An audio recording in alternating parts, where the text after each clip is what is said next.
찬송가 484장입니다. 찬송가 484장입니다.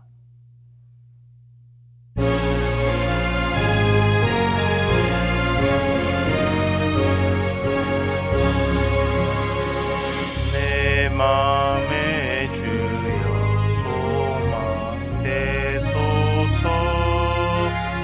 주 없이 모든 일 헛되어라. 밤에나 낮에나 주님 생각, 잘 때나 깰 때 함께 하소서. 지혜의 주여 말씀으로서 언제나 내 안에 계십소서. 주는 내 아버지 나는 아들. 주 안에 내가 늘 함께하네. 세상의 영광 나 안 보여도 언제나 주님은 나의 기여. 주님만 내 맘에 계시오니 영원한 주님 참 귀하셔라.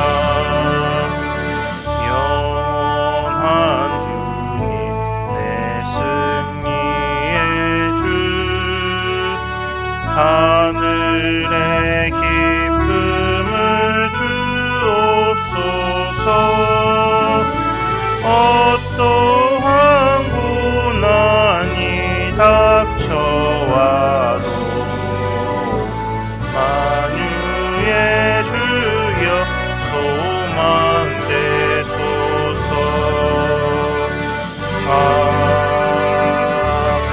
아멘. 사도신경으로 신앙 고백 드리겠습니다. 나는 전능하신 아버지 하나님 천지의 창조주를 믿습니다. 우리 주 예수 그리스도를 믿습니다.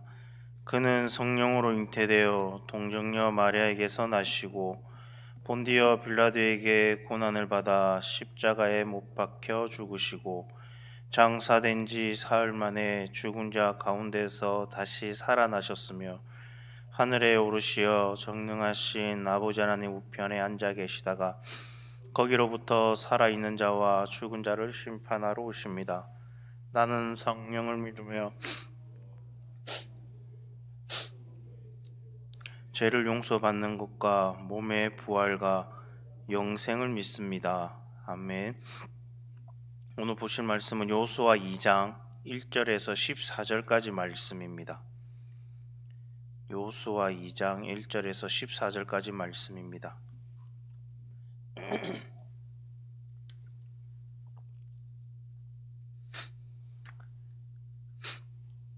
우리 한 절씩 교독하도록 하겠습니다. 눈의 아들 여호수아가 시딤에서 두 사람을 정탐꾼으로 보내며 이르되 가서 그 땅과 여리고를 엿보라 하며 그들이 가서 라합이라 하는 기생의 집에 들어가 거기서 유숙하더니 어떤 사람이 여리고 왕에게 말하여 이르되 보소서 이 밤에 이스라엘 자손 중에 몇 사람이 이 땅을 정탐하러 이리로 들어왔나이다. 여리고 왕이 라합에게 사람을 보내어 이르되 내게로 와서 내 집에 들어간 그 사람들을 끌어내라. 그들은 이 온 땅을 정탐하러 왔느니라. 그 여인이 그 두 사람을 이미 숨긴지라. 이르되 과연 그 사람들이 내게 왔었으나 그들이 어디에서 왔는지 나는 알지 못하였고 그 사람들이 어두워 성문을 닫을 때쯤 되어 나갔으니 어디로 갔는지 내가 알지 못하나 급히 따라가라. 그리하면 그들을 따라잡으리라 하였으나 그가 이미 그들을 이끌고 지붕에 올라가서 그 지붕에 버려놓은 삼대에 숨겼더라. 그 사람들은 요단 나루터까지 그들을 쫓아갔고 그들을 그들을 뒤쫓는 자들이 나가자 곧 성문을 닫았더라. 또 그들이 눕기 전에 라합이 지붕에 올라가서 그들에게 이르되 말하되 여호와께서 이 땅을 너희에게 주신 줄을 내가 아노라. 우리가 너희를 심히 두려워하고 이 땅 주민들이 다 너희 앞에서 간담이 농나니 이는 너희가 애굽에서 나올 때 여호와께서 너희 앞에서 홍해물을 마르게 하신 일과 너희가 요단 저쪽에 있는 아무리 사람의 두 왕 시온과 옥에게 행한 일 곧 그들을 진멸시킨 일을 우리가 들었음이니라. 우리가 듣자 곧 마음이 녹았고 너희로 말미암아 사람이 정신을 잃었나니 너희의 하나님 여호와는 위로는 하늘에서도 아래로는 땅에서도 하나님이시니라. 그러므로 이제 청하노니 내가 너희를 선대하였은즉 너희도 내 아버지의 집을 선대하도록 여호와로 내게 맹세하고 내게 증표를 내라. 그리고 나의 부모와 나의 남녀 형제와 그들에게 속한 모든 사람을 살려주어 우리 목숨을 죽음에서 건져내라. 그 사람들이 그에게 이르되 내가 우리의 이 일을 누설하지 아니하면 우리의 목숨으로 너희를 대신할 것이요 여호와께서 우리에게 이 땅을 주실 때에는 인자하고 진실하게 너를 대우하리라. 아멘. 오늘 14절까지 읽었는데 말씀은 24절까지 말씀을 전하도록 하겠습니다. 가나안 정복에 앞서 여호수아는 가나안 정복의 첫 번째 관문인 여리고성에 정탐꾼을 보냅니다. 당시 여리고는 가나안 지방에서 가장 강력한 성읍이었습니다.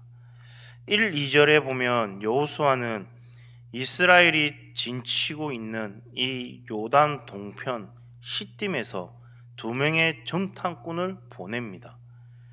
두 정탐꾼은 여리고성의 그 라합이라는 기생의 집에 들어가게 됩니다. 그런데 이 일을 알아차린 여리고 왕은 라합의 집에 군사를 보냅니다. 여리고의 군사들이 들어닥치자 라합은 두 정탐꾼을 숨겨두고 그리고 군사들에게 둘러대어 다른 길로 쫓아가도록 그렇게 말을 합니다. 그리고 라합은 지붕에 숨겨둔 그 두 정탐꾼을 찾아가 이렇게 말을 합니다. 9절에서 10절 말씀에 보면 말하되 여호와께서 이 땅을 너희에게 주신 줄을 내가 아노라. 우리가 너희를 심히 두려워하고 이 땅 주민들이 다 너희 앞에서 간담이 농나니 이는 너희가 애굽에서 나올 때 여호와께서 너희 앞에서 홍해물을 마르게 하신 일과 너희가 요단 저편에 있는 아모리 사람의 두 왕 시온과 옥에게 행한 일 곧 그들을 전멸시킨 일을 우리가 들었음이라 라고 말을 합니다. 라합은 하나님에 대한 그 소문을 들었습니다.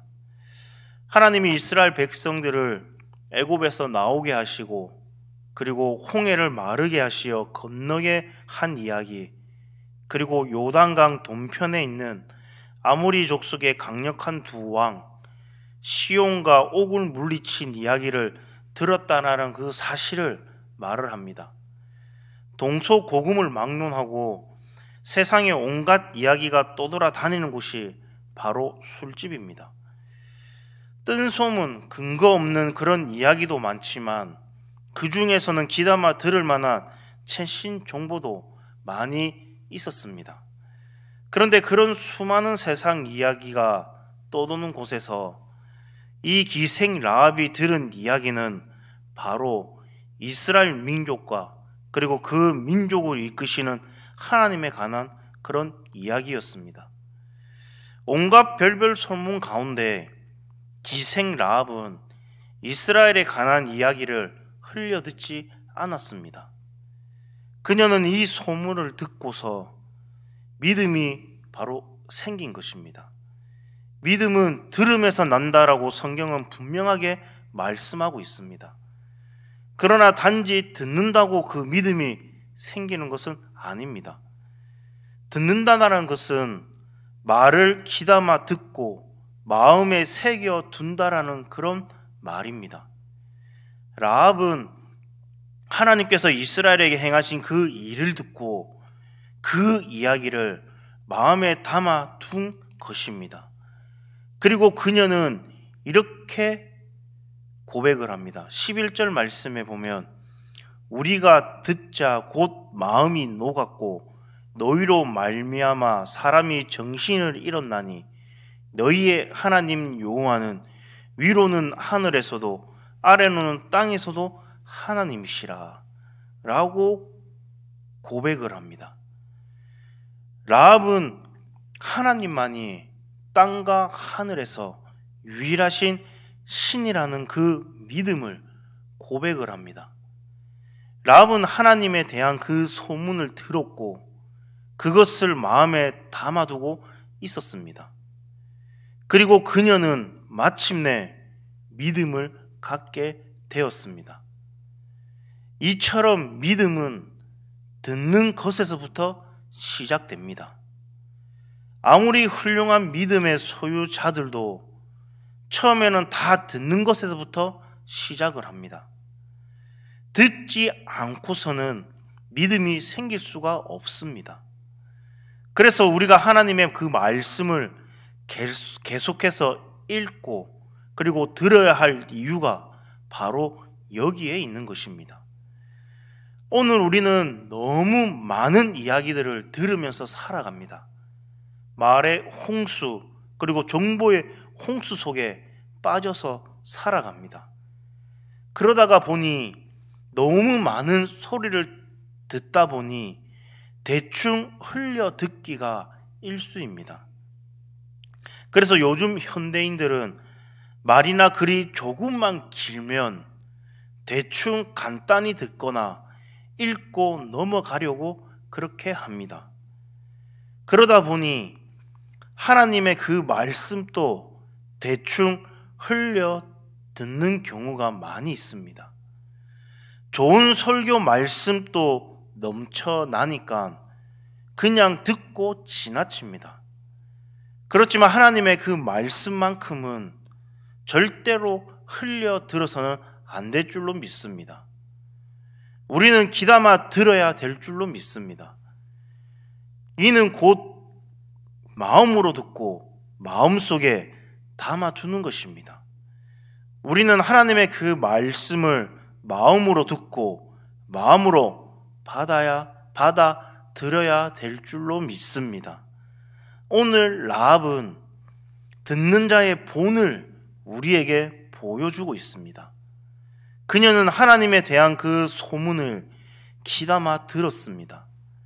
그리고 마음으로 듣고 마음으로 받아들였습니다. 그래서 그녀는 이스라엘 백성들이 하나님의 그 능력으로 여리고성을 정령할 줄을 알고 그녀와 그녀의 가족들의 그 구원을 보장받게 됩니다. 믿음으로 구원을 얻은 것입니다. 계속해서 17절 이하에 보면 라합의 도움으로 목숨을 건진 두 정탐꾼은 라합과 그녀의 가족을 살려주겠다라고 맹세합니다. 그 맹세가 제대로 이루어지도록 하기 위해서 라합의 집에 창에 붉은 줄을 매고 가족들을 다 모아놓고 있으라라고 말을 합니다. 이렇게 약속한 후에 정탐꾼들은 마침내 이스라엘 진영으로 돌아가 여호수아에게 이 모든 일을 말을 합니다. 그리고 24절 말씀에 보면 이렇게 말을 합니다. 또 여호수아에게 이르되 진실로 여호와께서 그 온 땅을 우리 손에 주셨으므로 그 땅의 모든 주민들이 우리 앞에서 간담이 녹더이다 하더라라고 말을 합니다. 정탐꾼들은 라합을 통해 도움을 받은 일과 그리고 그녀가 한 말을 통해서 믿음의 확신을 가지고 말을 합니다. 하나님이 그 온 땅을 우리 손에 주셨으므로 그 땅의 모든 주민이 우리 앞에서 간담이 녹았다라고 말을 합니다. 이로써 여호수아와 그 이스라엘 백성들은 더욱 믿음의 담대함을 얻게 되었습니다. 그러므로 오늘 본문의 기생 라합을 통해서 이 믿음의 귀한 그런 교훈을 우리가 볼 수 있습니다. 믿음은 들음에서 납니다. 그리고 우리는 잘 들어야 합니다. 하나님의 말씀, 그리고 하나님에 관한 그 이야기를 마음에 깊이 새겨야 합니다. 또한 라합은 믿음으로 구원의 소망을 얻었습니다. 그래서 그녀는 자기 집에 붉은 줄을 걸어 놓았습니다. 여기서 재미있는 것은 본문의 줄이라고 번역된 그 히브리어 단어가 티크와라는 그런 단어인데 바로 이 단어가 소망이라는 뜻을 가지고 있습니다. 이처럼 붉은 줄은 라합의 믿음과 소망을 보여주는 것입니다. 그녀는 여리고의 기생 라합으로서 그야말로 밑바닥 인생을 살아온 여인이었습니다. 세상에서 멸시받고 그리고 세상에서 천지받으며 소망 없는 인생을 살아온 여인이었습니다. 그런 그녀가 믿음을 갖게 되었고 믿음을 갖게 되자 소망이 있는 삶을 살게 된 것입니다. 오늘 라합의 모습은 소망 없는 이 시대, 방향도 목적도 잃고 살아가는 그 사람들에게 어떻게 참 소망을 가지고 살아갈 수 있는지를 잘 보여주고 있습니다. 우리가 하나님을 믿는 이유도 바로 여기에 있습니다. 하나님은 우리의 인생에 참 소망을 주시는 그런 분이십니다. 오늘 인생의 가장 낮은 삶의 자리, 그리고 인생의 가장 밑바닥에서 살던 이 라합은 이제 소망을 갖게 되었습니다. 그래서 그녀는 붉은 줄을 자신의 집의 창문에 매달았습니다. 라합은 그 붉은 줄 하나가 자신과 그리고 가족들을 구원해 줄 것임을 믿었습니다. 그리고 그 믿음으로 인하여 라합은 그 가족들을 모두 구원받았습니다. 그러나 사람들은 그녀가 왜 집 앞에 붉은 줄을 매달았는지 몰랐을 것입니다. 그것이 그녀를 구원하고 그리고 그녀에게 있어서 삶의 소망이 될 줄은 아무도 몰랐을 것입니다. 줄 하나에 그들의 미래가 달려있고 그리고 거기에 무슨 생명이 있는지 아무도 몰랐을 것입니다. 그리고 여리고가 멸망하고 난 후에야 아마 알았을 것입니다. 오늘 우리도 마찬가지입니다. 오늘 우리에게 진정한 삶의 희망은 어디에 있습니까? 바로 예수의 십자가에 있습니다. 사람들은 이 예수님 그리고 십자가가 어떤 의미인지 알지 못합니다. 십자가 위에 그 예수님이 왜 생명인지, 왜 참된 소망인지 관심을 갖지 않습니다. 그러나 라합이 달아놓은 그 붉은 줄과 같이 예수님이 십자가에 우리의 생명과 소망이 있다라는 것입니다. 그러므로 2025년 새해 더욱 말씀을 읽고 들으심으로 참된 믿음을 소유하기를 간절히 소망합니다. 말씀 안에서 참된 소망을 찾으시길 간절히 소망합니다. 그래서 예수님의 그 십자가가 나의 참된 구원이고 소망임을 깨닫고 그리고 믿고 깨닫고 고백하며 더욱 참된 믿음과 소망을 가지고 단단하고 담담하고 그리고 당당한 하나님의 그 자녀로 살아가는 저와 여러분 되기를 간절히 소망합니다.